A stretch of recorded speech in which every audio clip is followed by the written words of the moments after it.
Welcome, everybody. My name is Kelsey Goforth, and I'm DWDC's Director of Programs. Today, I'm joined by my colleague, Amanda Coventry-Berridge. Before we begin today, I want to acknowledge that while we are meeting virtually, the land that Dying with Dignity Canada is on the traditional territory of many nations, including the Mississaugas of the Credit, the Anishinaabe, the Chippewa, the Haudenosaunee, and the Wendat peoples, and is now home to many diverse First Nations, Indigenous, Inuit, and Métis peoples. We also acknowledge that Toronto is covered by Treaty 13 with the Mississaugas of the Credit. We invite and encourage you to do your own research regarding the various treaties, in particular the land in which you're on, while meeting with us today. Welcome to our second session of Dying with Dignity Canada's Learning Centre. Through this series, we aim to provide comprehensive information on several issues related to medical assistance in dying in Canada. By attending these 5 sessions over the next month, you should gain a thorough understanding of barriers to access for those trying to access MAID, as well as some common areas of confusion surrounding MAID. If you're interested in attending the upcoming webinars that we have this month, we'll be putting the link in the chat for you to register for those. Before I welcome everybody today, I'd like to go over a few housekeeping items. Everyone on the call is muted. However, you're welcome to send in your questions using the Q&A side panel on the Zoom screen, and we'll read out those questions for you at the end. Please try to keep your questions as clear and concise as you can. We're going to try to get to as many of those questions as we can this afternoon, but we may not get to everybody. So if there are outstanding questions, or if you have a question that's more personal in nature, please email us at support@dyingwithdignity.ca and we'll follow up with you individually. There will also be a post-webinar survey that's going to pop up on your screen after the webinar, and that will give you the opportunity to share your feedback with us. Please note also that this webinar is being recorded today and will be published to our website. Now, to introduce our speakers today, we have Dr. Jyothi Jayaraman, who's a MAID assessor, palliative care physician, and clinical assistant professor in the Department of Family Practice, and an associate member for the Division of Palliative Care in the Department of Medicine at the University of British Columbia in Vancouver, BC. We also have joining us Daphne Gilbert, who's a Dying with Dignity Canada board member and full professor for the University of Ottawa, specializing in criminal and constitutional law. Her research interests lie primarily in the Charter of Rights and Freedoms, with a particular emphasis on equality rights, reproductive rights, medical assistance in dying, sexual violence, and safe sport/abuse in sport. Dr. Ellen Wiebe is a clinical professor in the Department of Family Practice at the University of BC. After 30 years of full-service family practice, she now restricts her practice to women's health and assisted death. She is the medical director of Willow Women's Clinic in Vancouver and provides medical and surgical abortions and contraception. She developed Hemlock Aid to provide consultations for doctors and patients about aid in dying and provides assisted death. So thank you so much for joining us today. We're so glad to have all 3 of you with us. And we'll be doing a bit of a mixed format for today's session. So we're going to be starting with a presentation from Jyothi, followed by an open interview with Ellen, and wrap up with another presentation from Daphne, and then Q&A from our audience today. So I will pass the floor to Jyothi to get us started. So Amanda, if we can have the first slide, please. So I'm Jyothi, and I'm a MAID assessor and a provider and a palliative care physician. Thank you, Dying with Dignity, for giving me this opportunity to speak on forced transfers. I'd like to start by saying all the opinions expressed here, and there are some strong ones, are mine and mine alone. Next slide, please. I'd like to begin by acknowledging that here in Vancouver, I'm speaking from the unceded territories of the Musqueam, Squamish, and Tsleil-Waututh nations. Next slide. I have no disclosures and no relationship with any financial sponsors. Next slide. So what is a forced transfer for MAID? Can we stop them? Yes, we can.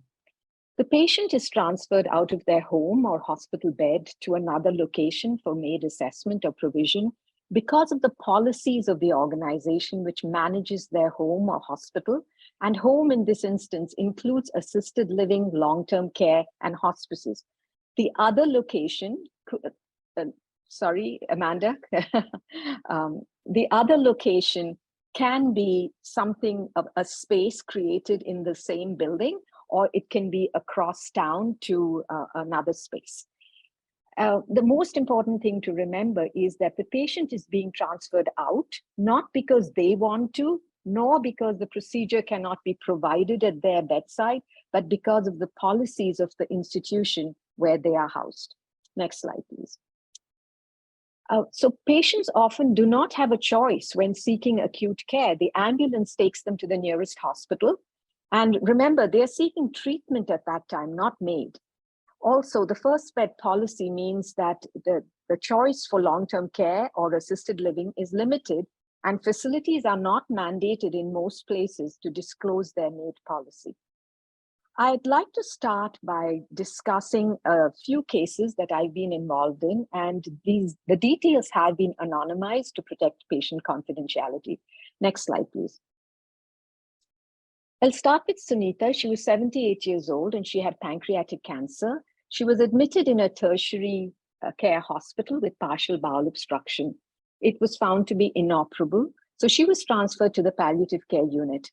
And she made a request for MAID. It took 2 or 3 days for the whole process to be completed. She was found eligible, but in those 2-3 days, she received really good care at the palliative care unit, and her symptoms were much better. She was no longer vomiting. She was not in pain. So she elected not to proceed with MAID immediately. She wished to return to her community.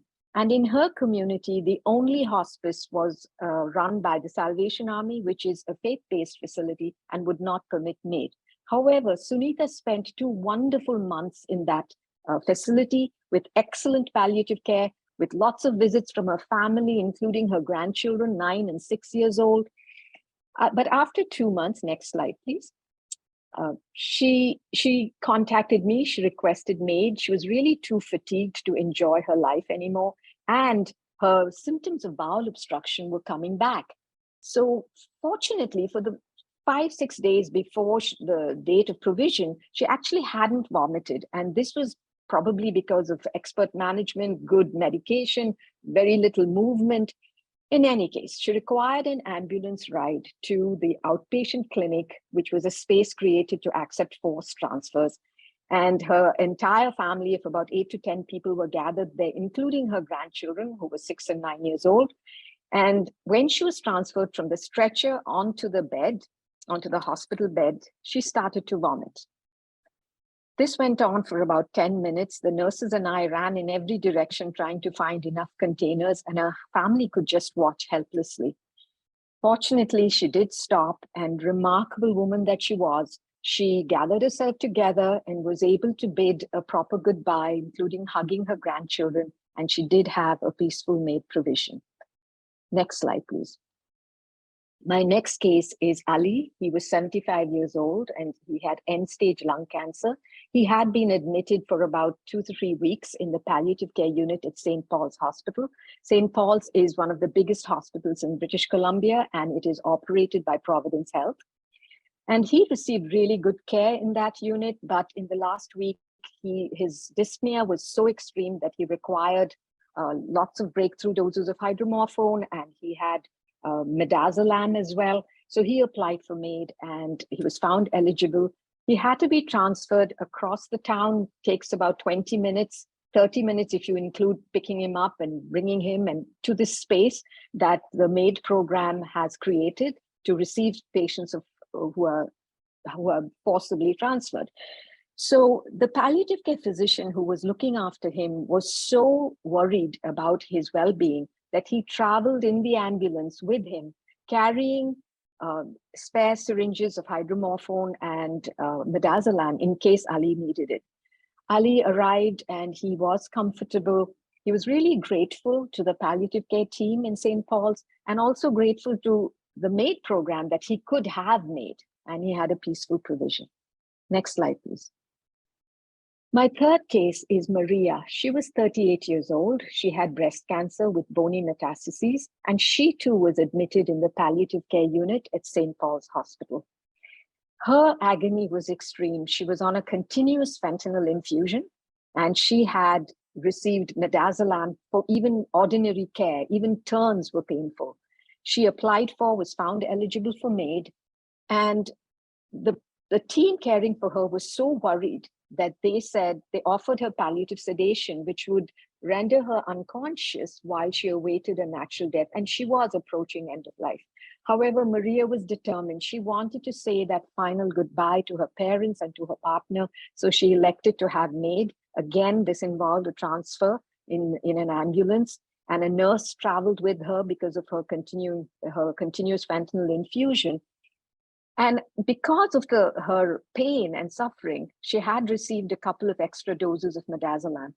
When she arrived, she was barely conscious. She was not able to say goodbye, and she was not able to give consent. However, fortunately, we did have a waiver of final consent, so we were able to proceed with MAID. Next slide, please. I'd like everybody to think for a moment. I know it's painful, but the experiences you may have had with people at the end of life, and imagine that they had to be moved out an hour before their death to a strange new place just to die. Next slide, please. What are some of the costs of forced transfers? The increased physical and mental suffering for patients and family because of the forced move, a possible delay in provision as the room or bed at an alternative location is arranged. Sometimes the MAID option is just unavailable as the distress of the move is too extreme. Without the option of a care facility that permits MAID in the community, the patient may choose to have MAID sooner because their care needs are not met at home. And then what about the moral distress? I myself, and I've had a long career, the distress I experience at a forced transfer is comparable to what I have experienced in many other situations.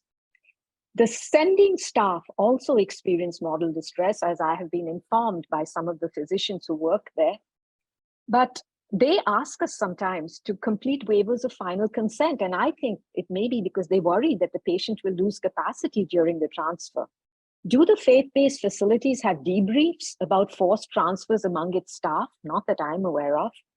And then there's the prolonged and complicated grief for the loved ones who may not be able to say a final goodbye and nor able to spend that last half hour or so with their loved one. I think a couple of weeks ago, Scott Harrison here with Dying with Dignity, in a Dying with Dignity webinar, told us about his experience. Next slide, please. Who are the sending sites for forced transfers? Usually faith-based facilities. Not all faith-based facilities do not permit MAID. Some do, but most don't. And then there are non-faith-based facilities. Often they are hospices. Most often they're government funded, maybe less than 50%, maybe more than 50%. And there might be a few private facilities with little or no government funding who can set their own policies. Next slide, please. What are some of the reasons for refusal to allow MAID? The faith-based facilities obviously have religious objections based on beliefs, but I think there's also some of this is based on the philosophy of palliative care. The WHO definition of palliative care, which says it does not hasten death. And then there's the interpretation of CHPCA, the statement, which CHPCA, by the way, is the Canadian Hospice Palliative Care Association, and the statement which states that the provision of MAID is a practice separate and distinct from hospice palliative care. But the CHPCA statement includes this line: patients with life-threatening conditions have a right to high-quality hospice palliative care, regardless of their end-of-life choice, including MAID. I would urge people who are involved in these situations to remind hospices which don't permit MAID of this line. Thankfully, there has been an evolution in the attitude of palliative care practitioners to MAID in these last few years, with many acting as assessors or even providers, and some hospices have also accepted MAID.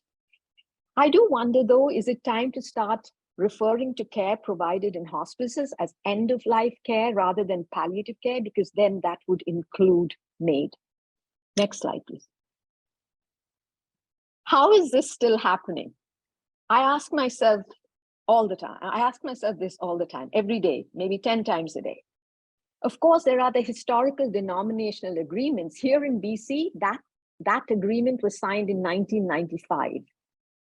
And then there's the government dependence on the services offered by these organizations. And they are actually exemplary services. They're exceptional. And there is a reluctance to antagonize them. And I believe there's a remarkable arrogance and self-confidence in those who control these institutions. And it's based on centuries of wielding power and authority, undiminished by the recent revelations of the terrible mistakes of the past. Next slide, please. I want us to ask ourselves, what is our own attitude to religion's place in healthcare? The individual versus the institutional freedom of religion. How would you feel if the next time you were in a government-funded hospital, if your morning started with a prayer on the speaker and you were told this was hospital policy? When you think of religion and institutions, do you think of synagogues, temples, mosques, and churches? Or do you think of hospitals? Are we too accepting of a government-funded healthcare institution's right to set its own policy because of its religion, even if it contravenes federal law? Are we confusing the rights of an individual with the rights of an institution? Next slide, please. What is our role in permitting forced transfers? As healthcare workers, I believe we need to carefully and accurately document forced transfers in our charts. Perhaps those who are in the organization, as well as those like me who go in for consultations. I write, due to the policies of the organizations, in my case, Providence Health, the patient will have to endure a forced transfer to another location to die. And then the general public, maybe you should inquire about MAID policy at local hospices and hospitals and ask why. If you or your loved one is going to have a forced transfer, let them state why that is happening. Don't accept it as a given. Find out about funding. Are these places government funded? Next time there is a funding drive in the community, ask about MAID. Ask about provincial government policy in government funded facilities. At the recent CAMAP conference, Julie Campbell, one of the speakers, spoke about the power of weak ties, which means look around you and see if there are people you can connect with who may be able to help you get information on the facilities in your community, or perhaps start asking questions like you are. We must not accept normalizing the transfer of patients as similar to transfer for other procedures. MAID can be provided at the bedside, unlike X-rays, etc. Next slide, please. I do wish to mention St. Paul's Hospital. A new facility is being built with over 1.2 billion in funding from the BC government, and no MAID will be allowed on the premises. Even a workaround room will not be permitted. A donation campaign is underway to collect more funds. I recently assessed a patient for MAID who had received excellent care at St. Paul's. He proudly told me that he had donated significant amounts of money to St. Paul's for the new facility. He was shocked when I told him that he would not be permitted to have MAID there if he was admitted again. I'm not sure it would have made him act differently, but still, I don't think most people know that this is happening. The majority of forced transfers that I have seen are from St. Paul's Hospital, and 50% of the forced transfers I've been involved in have come from the palliative care unit. As a palliative care physician, I am outraged by what I am witness to, and palliative care's mandate is to reduce suffering, not to increase it. Next slide, please. Have we had some successes? Yes. In 2017 in Comox Valley, a 4-bed hospice was going to be converted to a 6-bed hospice. It was being managed by a faith-based organization which didn't permit MAID. MAID providers campaigned very successfully, and there is a secular 6-bed facility now which permits MAID.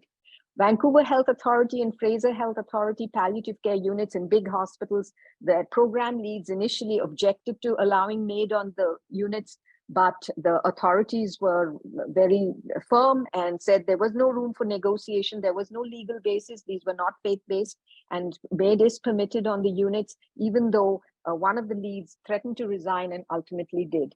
And then there was Delta Hospice. And the board decided not to permit MAID. It went to the courts, but the Fraser Health Authority took over the administration, the operations, and MAID is permitted. However, I'd like to caution us, the denominational agreements are still in place. I can't see why another society should not spring up and call itself faith-based, demand funds, and have a hospice without MAID. Good news is that Health Canada is now mandating data collection for forced transfers. This is happening since January 2023. Hard work from many KMAP members to make this happen. So hopefully we'll have some robust data on Canada-wide forced transfers. Next slide, please.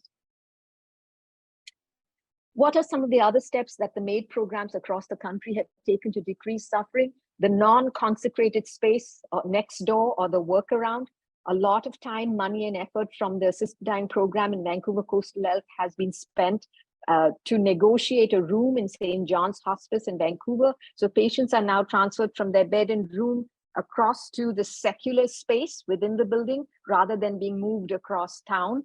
In Nova Scotia, a similar space has been created in St. Martha's Hospital in Antigonish, and it required enormous effort to secure this, and no doubt it has decreased suffering. However, these are stopgap measures and should not be accepted as a solution to the problem of forced transfers. Transfer to a special room in the facility should still be documented as a forced transfer. It is important to include transfers to workaround rooms as forced transfers. Nova Scotia continues to have forced transfers. Next slide, please. And we've got some ongoing battles with the Maze Hospice where I worked. The operations were recently transferred to Providence Health, so MAID is no longer permitted there. The 2018 BC Ministry of Health policy on access to MAID said that new funding would only be granted to facilities which would permit MAID. Exceptions, of course, were faith-based organizations. Next slide, please.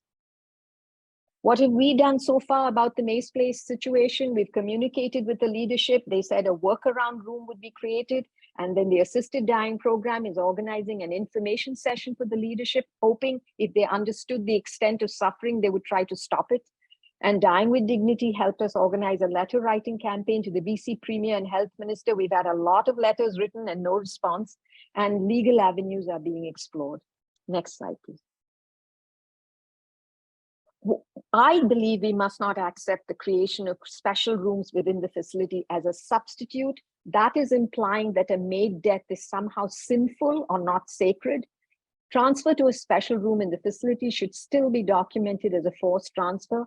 Maybe we could write letters to elected officials, to the media, and there are hopefully legal avenues, and Daphne will tell us more.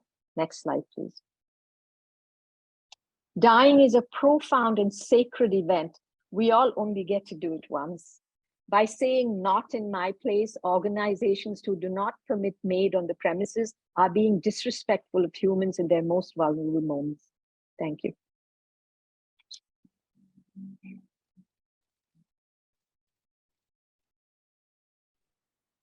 All right, thank you so much, Jyothi, for that presentation. And I can see we've already got lots of questions from the audience, so great and engaging presentation. So now we're going to move on to our open interview with Dr. Ellen Wiebe. So Ellen, thank you so much for joining us. And for my first question, in your experience as a MAID provider, have any of your patients had to be relocated to another facility to receive MAID? And if so, what was that experience like for you as a provider? Well, I've got the same kinds of experiences as Jyothi, many forced transfers and many that caused terrible suffering. So one of the, I actually provided the first MAID death outside of Quebec in Canada, and she had to be moved from Alberta to BC because there were no providers. It was a forced transfer, but nothing to do with faith-based. There just simply was no providers in all of Alberta at that point in time. And we wondered, where are we going to do this? You know, in a hotel, but I have an abortion clinic. And so it was an obvious place. We brought her to the abortion clinic. And since that day, in February of 2016, I provided assisted deaths in my clinic many times. Sometimes from the Catholic facilities, sometimes at the hospital that Jyothi was talking about, sometimes from the care homes and some other places. And it's somehow a little bit ironic that they have to be transferred from a Catholic hospital to an abortion clinic for their death, but we can make it as good as possible.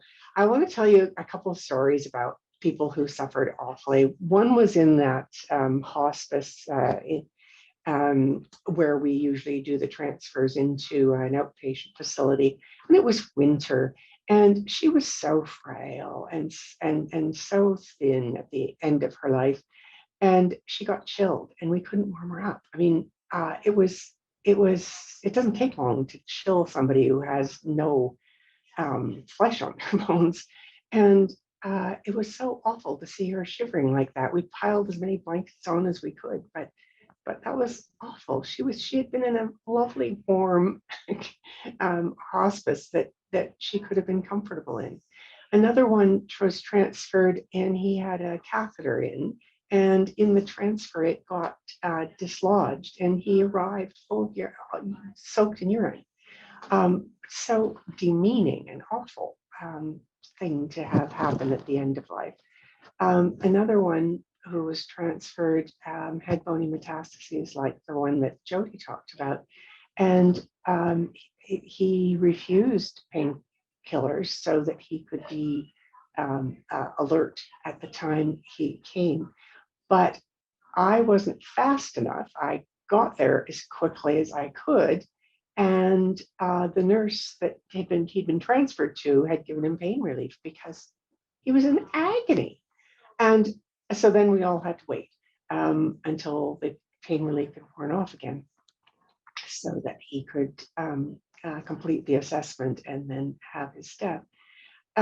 So I've seen just so much unnecessary suffering, and so many situations that were just outraged me, like it outrages Jyothi, because these are government funded facilities. They're health facilities. They are not, churches where people go to for religion. They are facilities where people go to for healthcare, and because of religion, are not allowed to access the healthcare that they have the right. And so it's been like Jyothi said, there's been many situations where I've had the moral distress of having to provide substandard care. Absolutely. Thank you so much for sharing those stories. And I think you touched a little bit on this already. Before our next question, maybe we can just delve a bit deeper, but how specifically does a forced transfer impact a patient, their quality of care, and their family? And I think you touched a bit on some patients that received inadequate care because of the nature of the transfer. But if you have any more examples, or if you want to delve a bit deeper as well. Sure. So one of our faith-based facilities in town is a Jewish care home, and they don't allow MAID on the premises. Now, this is a care home that has all levels of care. So I've had 3 patients there. One told me this was her home. She wanted to die at home. And I said, they don't allow it here. And she said, I know, but this is my home and I don't want to move. And so I said, all right, because it was a care home and not a hospital, there wasn't an issue of hospital privileges and rules that governed me. So I agreed. But then her family said, this is our community. We can't do this. It will be too stressful. So the health authority moved her. We didn't have the space that we currently have. So we were moved into a space in the care home that's inside the hospital. And it was horrible. They put us into a storeroom. and there was not enough room for the family. And the family was, in the hallways, and it was awful. And she had come from her home, a beautiful space. The next one, she said the same thing. This is my home. I've lived here for years. I have the right to have it here. Don't care what they say. I'm going to do it.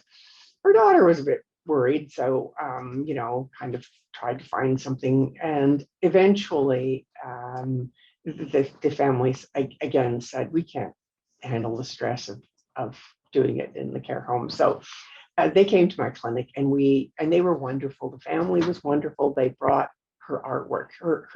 Her room at this care home was surrounded by her art, and they bought about 16 pieces of art that they put into my room and put into our room here in the clinic. And the rabbi came and sang and prayed, and it was a beautiful experience, much better than the first one. So then patient number 3 comes along, and he says, I don't want to move. This is my home. I have the right to have it here, so I want it here. And we went ahead. And that led to a newspaper article that said, doctor sneaks into care home to kill patient. And I haven't been allowed back into that care home. And what just really disappointed, he got the death he wanted, and I was able to honor his wishes, and that was a good thing. But it added a whole bunch of stress to the family that they didn't need. And it didn't do any good, because that care home still doesn't allow MAID. And so we're still in the same position of all those people having to be transferred out. And so, yeah. It's overdue. Thank you. Yes. Yeah.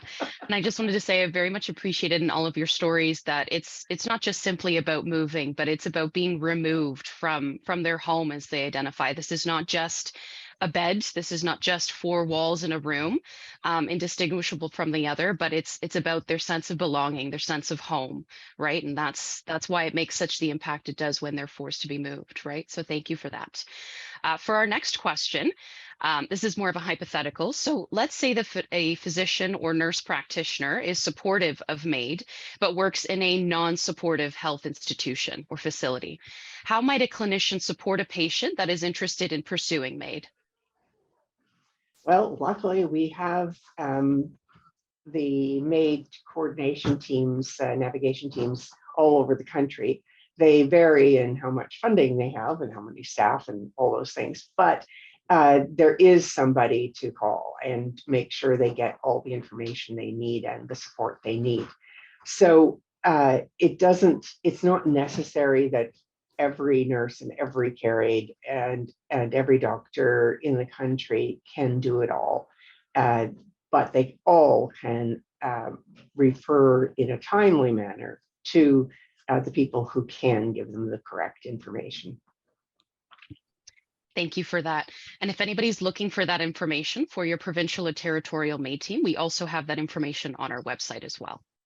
All right, so for our next question, Ellen, you were part of a 2021 research paper that was in fact on the topic of forced transfers, in which you had noted that, quote, chosen transfers for medical assistance in dying were usually done to protect the survivors, end quote. Can we start first by breaking down what is a chosen transfer, and if you could elaborate on what that means? Yeah, so in the paper, we looked at all the transfers, people who died somewhere else than they were resident or where they were being treated. And so it was interesting to see most of the chosen transfers were people who were at home and didn't want to be at home for the death. And it was usually because they were leaving behind a spouse who felt a bit awkward about having the death in the house and wanting not to remember them dead there. So that was a common, some because their homes were completely inappropriate in every way. People who were in extreme poverty, for example, whose homes didn't weren't appropriate. People who didn't live on their own or with family. that sort of situation. So there are lots of reasons why people would want to arrange for other place. And the other, of course, is for pleasant ones. I've done 3 beautiful deaths in parks. One looking over the ocean, another under tall trees with a stream going by, and another in the forest in a sort of circle. And these were very special chosen spots that these people wanted. Absolutely. So that's the basis for chosen transfers. Now, when you say specifically chosen transfers were made, were usually done to protect the survivors. What do you mean by protecting the survivors? Just the family not wanting the death in the house. Sometimes there were young children, and they wanted to have them separated and not to know that their grandpa had died in the house. I think that sometimes this wasn't as necessary as they thought it was, but you know, a person would say, I'll do whatever my spouse would prefer, and that the spouse said, I don't think I can handle it if it's in the house, and that's fine. We'll find a place for you. Wonderful. Thank you for that. So before we move on to Daphne's presentation, I wanted to ask if there was anything else that you wanted to share with us, whether it's, again, other stories or any other observations or from previous experience. It's something we must change, and Dying with Dignity Canada can help do this. It's just outrageous that government money is going to organizations that cause this kind of unnecessary suffering. Absolutely. Couldn't have put it better myself. So thank you for that, Ellen. All right. So for the tail end of our 60 minutes here, we're going to have the wonderful Daphne Gilbert give a presentation. And I just want to quickly say thank you so much to all of our panelists. And I kind of have to also say girl power here. And now we're gonna close off with Daphne. So all the floor is yours.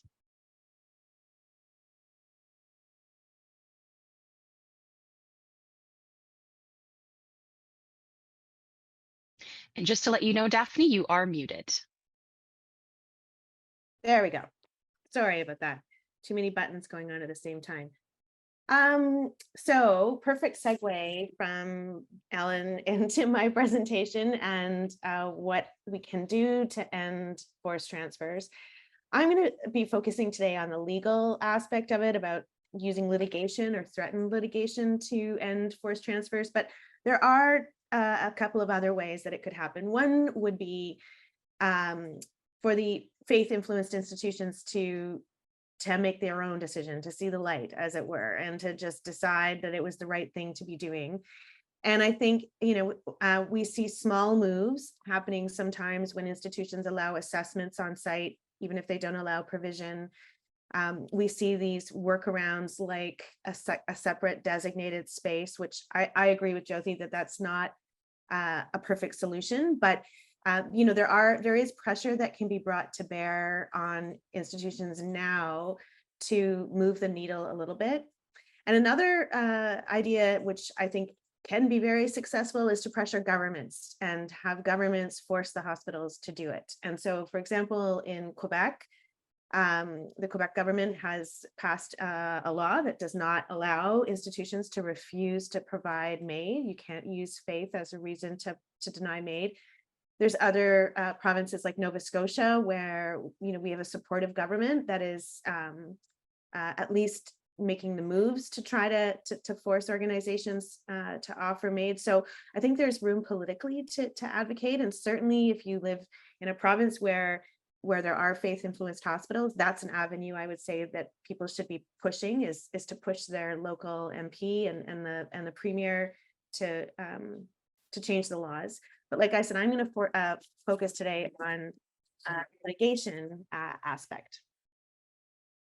So this is what the Carter case, the 2015 decision that legalized MAID, said about the respect for conscience rights. And you can see it's a fairly long quote, but what I really wanted to emphasize is the last line, which says that we have to reconcile the rights of patients and physicians when it comes to MAID. And there's no reference in this quote at all to institutions having rights that have to be reconciled. We're only speaking here about the individuals who would be participating in the decision, and they have to be reconciled. So physicians' rights don't trump and patients' rights don't trump. What this means in plain language is that individual healthcare providers can't be compelled to take part in MAID. Reconciliation has to protect both sets of rights, but it also means that no patient should be unduly impeded in accessing the service. So just before I get into talking about institutional rights, I wanted to give a little bit of a background on how we reconcile individual rights, patient and physician, because it gives us some hints about what it would look like on an institutional level. We had a major challenge in Ontario to Ontario's policy requiring conscience and religious objectors to make what's called an effective referral if they had concerns about treatment that they could not provide because of their religious or conscientious beliefs. The case was about MAID. It was also about abortion and fertility treatments and trans care. There was a whole bunch of areas of care that the physicians objected to, and they felt that effective referral meant that they were still complicit in the decision because they were still assisting the patient to find out information about something that they objected to.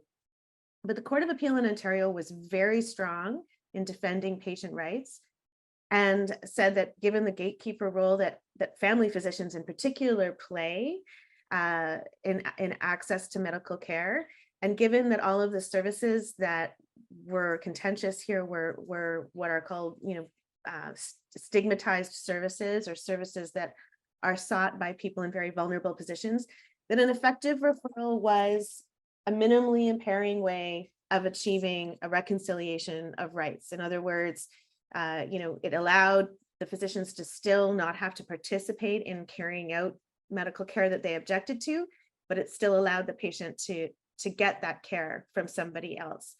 And so the court said that is in Ontario should be the gold standard. And I will just say as an aside that there are still provinces across the country that don't even require physicians to make effective referrals. In Alberta, for example, you can just be given a 1-800 number to call or just told that you'll have to find another doctor.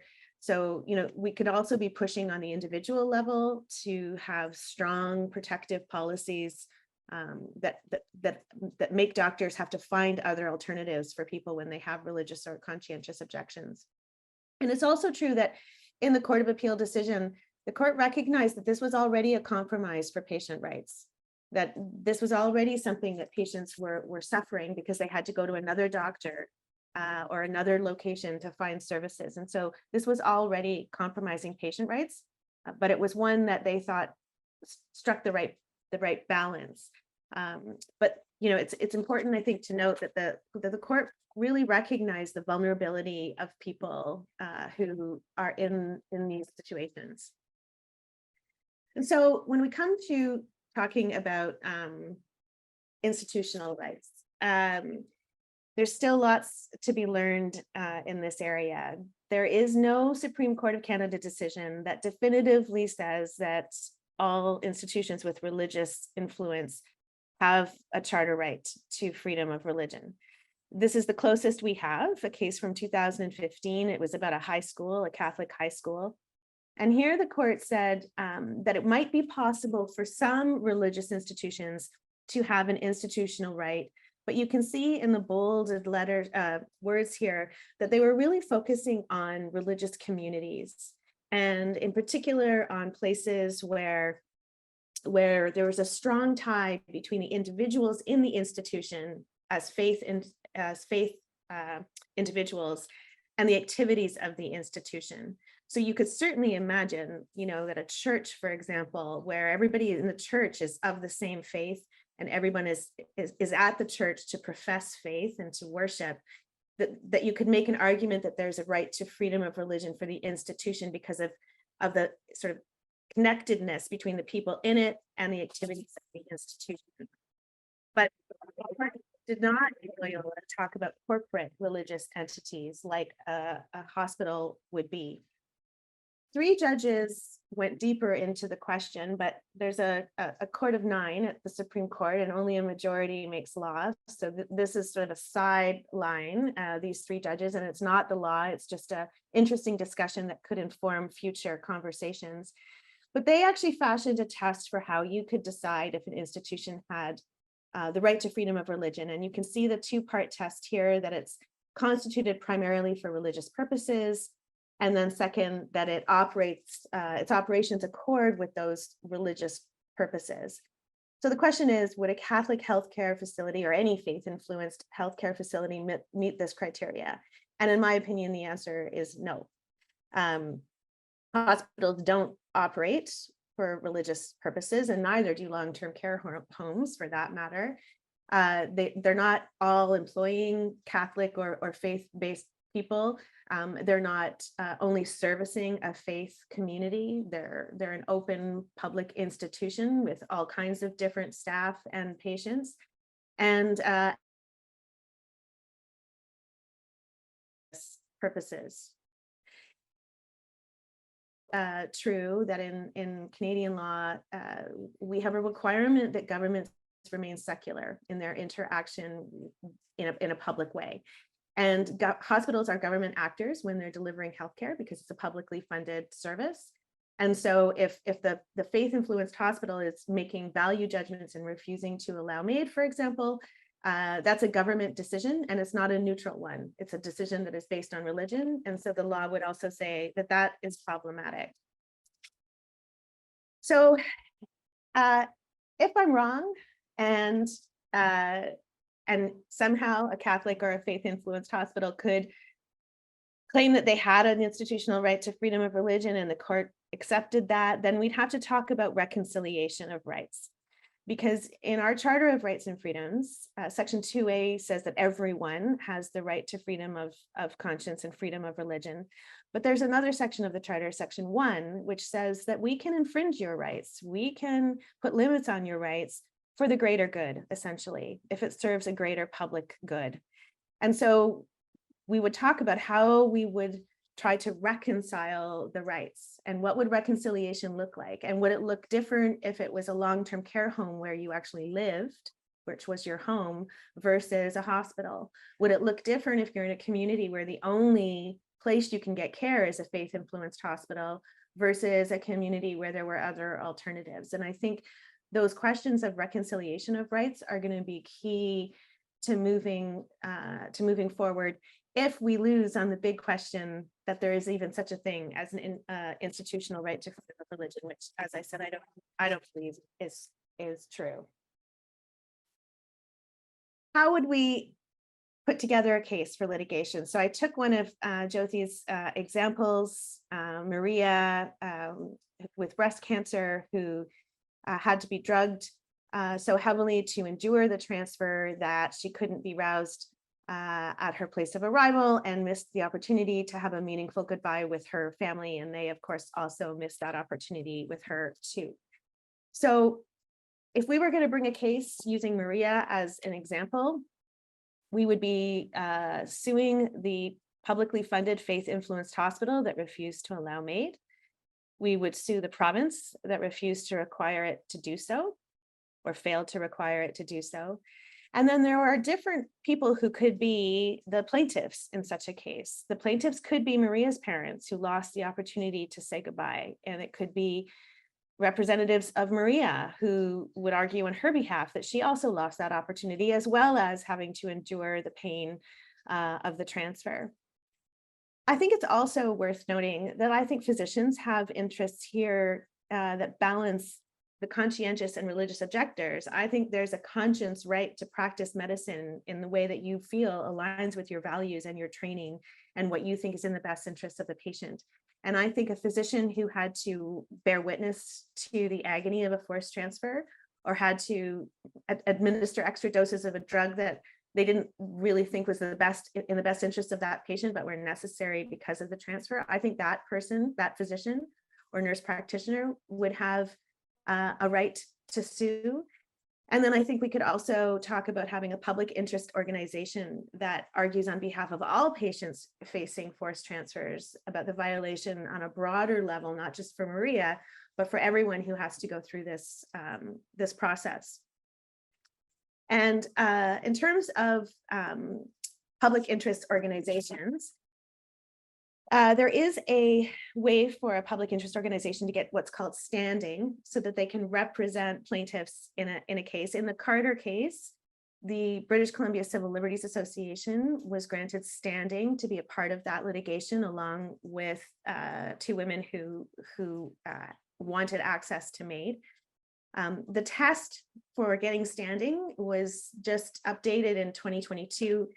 And it says you don't need to have a directly affected plaintiff to challenge a policy or law that you think is charter violating. You don't need to find a family. You don't need to find someone who endured a forced transfer.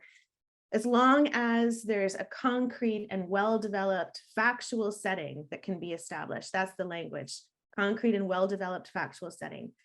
And so what that means is starting to accumulate the evidence. So what that would look like is step one, you need the lawyers. You always need the lawyers.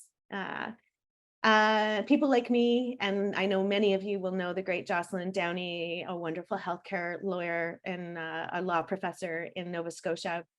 We're going to form a legal strategy group, and we're going to strategize on the best arguments to win the case. We're going to essentially try to compile the case and strategize about how best to do it, what province it should happen in, what kind of facility we should be targeting for litigation.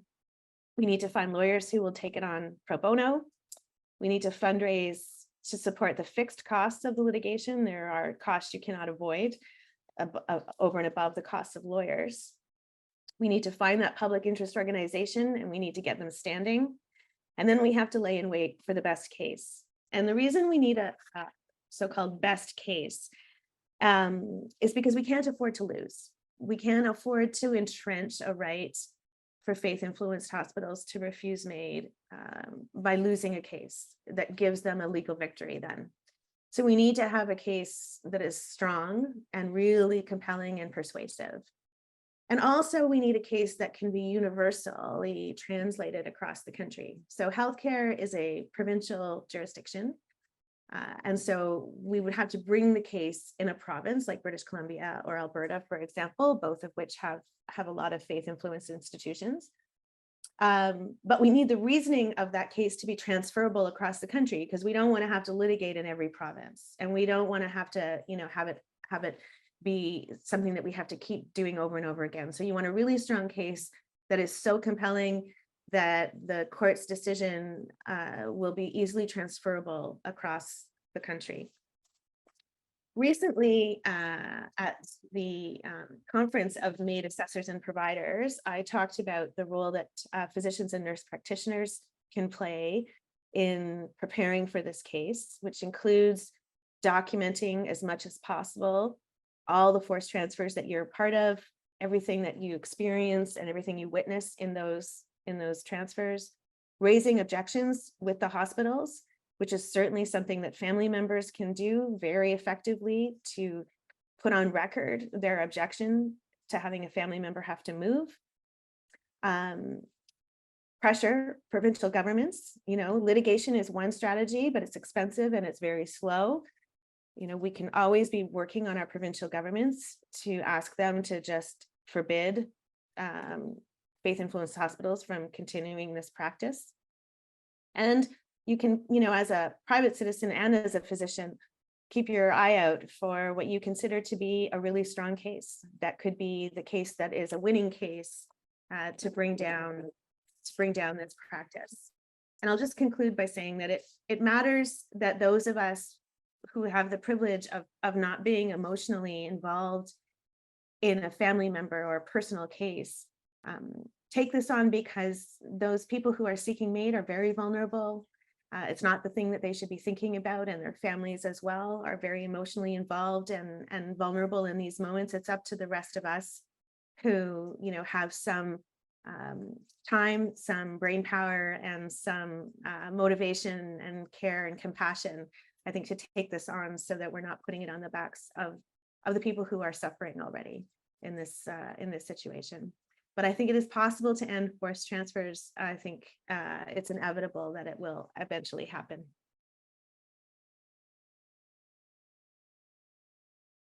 All right, thank you so much for that presentation, Daphne. So that concludes it for the 60-minute allotment for our speakers. So now we're going to move on to our audience Q&A, where any of our speakers could answer. Thank you so much again to our audience for submitting your questions. And so when I propose a question, any speaker that wants to sort of start and jump in first, please feel free to, and then everybody else can go afterwards. So for this first question, our audience asks, how does a person or persons in a community approach a hospital to convince them to allow MAID? They say that they're in a community where there is only one hospital and it is faith-based and it receives government funding, but does not permit MAID. And maybe Ellen can jump in, or Daphne would like to jump in. Yeah, I mean, of course, in a smaller community, then you might know the people. And never forget the great story I heard at the American Academy meeting. And people were saying, how did New Mexico get a better law than the rest of the states that got assisted dying laws? And the lawyer who brought forward the bill that passed said, well, I just went to my best friend who happened to be the governor. And so if you know people or know people who know people. Thank you for that. And I don't know, Daphne or Jyothi, if you'd like to jump in. I can just say that, the problem in places like British Columbia and Alberta is these are systems of hospitals and systems of care homes that you're not gonna be able to convince just one person in the hospital to do it. It's really building the case. It's really building the pressure. I think for independent hospices, especially ones that are refusing MAID, but not on the basis of a faith objection, just because of some historic practice. Those are places where boards of directors, I think, can be approached about doing the right thing, about not building up legal liability for the organization. I think, there's what we call in law low-hanging fruit that you can, get at that are easier to achieve success. I think I would add that it's probably important to try and collect signatures within your own community, setting up little talk groups or using social media to say, let's build something and ask these people, not target, but approaching them as a collective. And not, it's very hard to do it alone, but getting together with people, getting support on your side, putting it down in writing and writing letters to the board directly. Thank you for that, everyone. All right, so for our next question, an audience member asks, and I think this was touched on a bit with Daphne's presentation, but if a hospital identifies as faith-based, do they still receive public funding? Or could public funding be withdrawn from facilities that operate with forced transfer policies? They definitely are publicly funded. And yes, the province can always use the stick of withdrawal of funding. The problem is that it's very integrated into the system, right? So if you look at Coventry Health, for example, in Alberta, that runs, I think, 17 different facilities across the province, the withdrawal of funding, I think they get something like $800 million a year in funding from Alberta. Like it's not going to be so simple that you just pull the money back, right? That would leave a huge gap in care and chaos. So, but, provinces can certainly pass legislation that just forces it to happen. And then if the institutions decide they're going to close rather than provide MAID, well, then they're going to be responsible for the chaos, and the province will have some time to step in and rescue that situation. But so really, I think it's the provinces just using the hammer of legislation as opposed to the carrot of funding. Thank you for that. Did any other speakers want to jump in? Okay, fantastic. For our next question, why our audience member asks, why are palliative care units still located in hospitals which do not allow MAID? I can answer that. That's because I'm not sure if everybody understands, but palliative care units are like intensive care units. These are located in tertiary care hospitals because they provide really advanced care. It includes sometimes you need urgent scanning, imaging. They collaborate with surgeons. It's very active care. So the palliative care unit is quite distinct from a hospice, especially in a tertiary care facility. So people are sometimes confused about that. But palliative care at the high specialized level is very intense care, which needs the big hospital.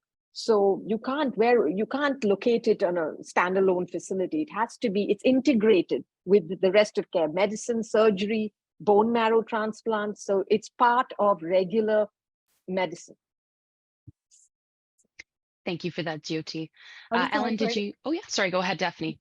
who's in Ontario attending this webinar, one of our problems in Ontario is that the largest palliative care facility in the province, which is the Bruyere Hospital, does not allow MAID. It allows assessments, but not provision. So, you know, that problem is really acute here. I think the Bruyere Hospital has over 60 acute care, palliative care beds. So. Wow. Thank you for that. For our next question, an audience member asks, is there a list of hospitals in BC that allowed MAID on site, or are there any resources where someone might be able to find MAID supportive facilities? Just avoid something with a saint in its name and you're fine. I think, for example, in Vancouver, it is, so St. Paul's Hospital, Mount St. Joseph, as Ellen says, Mount St. Joseph doesn't allow it. But Vancouver General or, Richmond Hospital or Lionsgate Hospital, they allow it. So, I think it's important to ask if your loved one is in the hospital and needs to go to a hospice. It's important to ask, will they allow MAID on the premises? And if the person doesn't know, make sure that they find out and let you know. So yeah, I think Ellen's is a quick and easy way. If there's a saint in it, most likely it's not going to happen. Thank you for that. All right, so for next question, this audience member states that they've been made aware of at least 2 incidents where patients were approved for MAID and were awaiting a provision, died while still waiting for their clinicians and MAID navigators to find an alternative space. And so the audience member asks, would an incident like this be a, quote, slam dunk for a charter challenge? It would certainly fit into the category of a strong case, yes, especially if, you know, there was a documented record that the person wanted MAID, had a plan for MAID, that the family was supportive, and, you know, that there were going to be some sort of event around the death that they missed out on. The psychological devastation of that could be pretty significant for families, especially. And so that would be, you know, certainly a strong and very compelling case. Like I don't want to sound, I hate the idea of having like a hierarchy of suffering or a hierarchy of cases. And I don't mean to make it sound like that this isn't important for everyone and anyone who wants to access MAID and qualifies and can't get it in the facility. But in terms of presenting the best possible legal argument, that would be a good place to start. Yeah. Thank you for that. All right, so for our next question, and this is more legally related, so Daphne, you might be the first to chime in, but an audience member is asking about what did the Loyola High School versus Attorney General case involve in Quebec, and maybe you could speak a bit more about its impact. So it was a case about a Catholic hospital that did not want to implement the provincial required curriculum, which required it to teach all world religions. It required it to have a course which taught all religions, and it didn't want to do that because it was a Catholic based school. And in the end, it didn't come down to a charter argument. There were other reasons why they were able to win, but the charter part of it was, the discussion was actually to say that because it was a Catholic school that serviced only Catholic boys, and only hired Catholic teachers, and it was there to actually teach Catholicism. That was one of its missions, was to actually teach within the Catholic tradition. That, you know, making those kinds of choices might be understandable, but this is where I would say a faith-based hospital would have none of those qualification or none of those characters to it, right? not uniform, not there to promulgate faith. There's science, there's their health. They're not there to turn anybody into a Catholic. So Thank you for that. All right, so for our next question, how do we make the patient the priority and not the survivors? This audience member asks.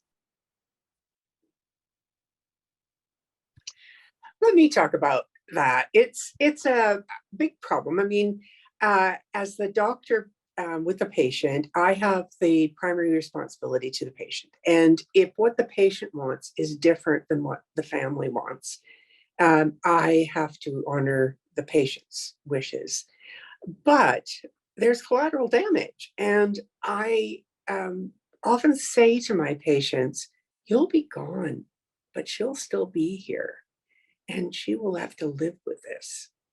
And is there some way that we could make that easier for her? And it's Jyoti and I have lots of these kinds of complex conversations about how to manage this.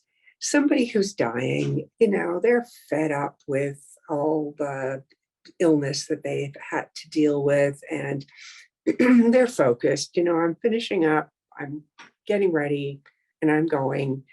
And they don't want to deal with some of the really awful emotional work that people around them have to do. And they have the right. They have totally the right to not involve those people, because it will be difficult. It will be hard. So I'm forever talking to people who say, I'm not telling my kids. They'll just try to persuade me not to do it. And I don't want to go through those conversations. And, that's hard. But, we tell them that they'll have to live with this a long time. And if you could help them in some way. And so what we do when that kind of reconciliation isn't going to happen is that we ask them to consider writing letters or making videos to explain the way they made their decision and to explain why they didn't talk to them about it.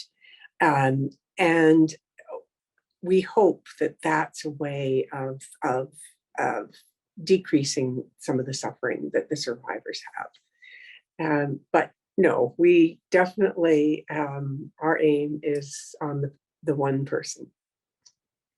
The patient. Thank you. Jyothi, did you have anything that you wanted to add, or if you wanted to answer the question? I just wanted to add that I find the patient themselves, it's their relationship with their loved ones. And there are some who are able to say, this is what I want and I'm going to do it. And they're so strong that the family, I find, often comes around. But the person who's still seeking that, wanting the family to accept it, I find they are on, sometimes they don't get the death they want because they're not able to really oppose. And we can say, I'm here. I can say, even if everybody says, no, I'm here.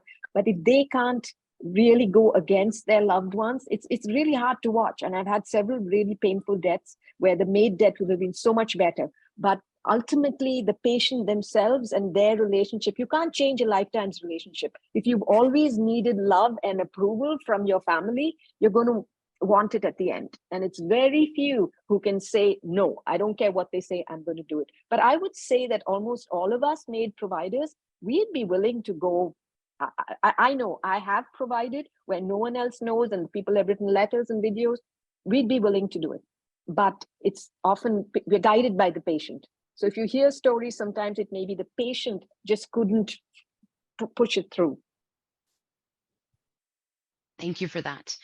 All right, so for our next question, this person asks, when Made for Those whose sole underlying condition is a mental disorder is approved next year, and of course they're talking about the expiry of the sunset clause in March of 2024, they ask, how do we convince mental health institutions that are driven to heal and to cure to accept supporting their long-term clients' desire for Made and not sending them away?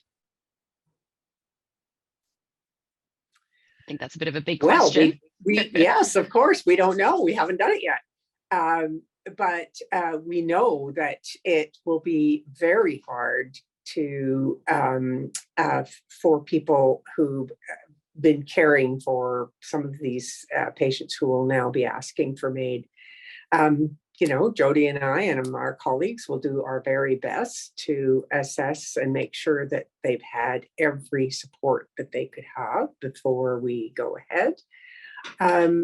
But there's going to be, we've seen it already in the concurrent disorders. That means somebody who has a physical illness and a mental illness, particularly in the last 2 years when we've had, you know, chronic conditions along with chronic mental illness. And we've had to work with that. So it's very hard on a lot of the psychiatrists in those cases. In fact, often not even recognizing the physical condition as important as it is, because they are focused on the psychiatric one. So we expect challenges, is what I can put as the bottom line. And Daphne's coming in. There we go. I just wanted to say, from a legal perspective, I can't see an argument that could be made that a mental health facility could have a blanket policy that they will not allow MAID on site, because they would have no religious or conscientious claim, and that would not be something I could recognize in law. But individual physicians and nurse practitioners are allowed to have their own conscience or religious objections, and that's why it's important to go back to, say, for example, in Ontario, we have this policy of effective referral. If MAID is legal, and when it becomes legal for MDS-UMC, we're going to have to have an referral practice where there will be a bank of psychiatrists who are prepared to do those assessments and provision in appropriate circumstances. And so it's why it's really important in other provinces that don't have an effective referral requirement that we work on that angle as well. Thank you for that. And Jyothi, I just wanted to check if you had any comments before we move on. Just quick comment to say that I've actually had a couple of cases where the psychiatrists, the mental health team have been supportive. And so they have actually said, you know, we just have to let her know that right now the law doesn't allow it. And so I think we will see cases where the mental health teams recognize that in this particular case, they've tried everything, a bit like palliative care. We've tried everything. We know that we can't relieve the suffering. So just a little bit of hope there that not all mental health teams are going to be opposed. We might have some people who will assist us as well. Thank you for that. We'd like to end on a happy note. Thanks, Jyothi. All right, so we have just a few minutes here, so we're going to wrap up with one final question here. And so this audience member asks, is part of the problem the assessment process for MAID? Are there any changes that we need to make, or should changes be made? And I think they might be referring just to the two-step process here for clinicians, and perhaps they might be talking about the extended wait times, or if there's any specific aspect of the assessment process. I think so. I mean, there was, and we have, we and COVID helped a lot, because what happened during COVID is that everybody allowed virtual assessments, and suddenly we were able to do more and more efficiently, and we could, it was so much easier to split an assessment into 2 or 3 visits or even more than it was back when, you know, we were expected to travel to their wherever they were. So between us and COVID, I think that the assessment process is pretty good. We talked about access, of course. There's some areas of Canada where it's difficult to find assessors, but what we're hoping for is that we'll be allowed cross provincial boundaries. We now have it in the Maritimes, but if that would make a big difference to getting enough assessments done in a timely manner. That still doesn't help with provisions. The provider has to actually get there. Thank you for that. And just want to see if any other of our panelists would like to answer. No. Okay. Thank you so much for that answer, Ellen. And with that, we are out of time for audience Q&A. Thank you so much to our audience members that submitted questions. And just a reminder once more, if there are any outstanding questions or questions personal in nature, you can always contact us at support@dyingwithdignity.ca.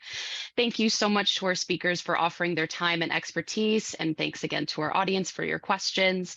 And just a reminder that webinars like this one and all of our other compassionate services are provided free of charge to Canadians navigating their end of life, their loved ones, and their healthcare providers.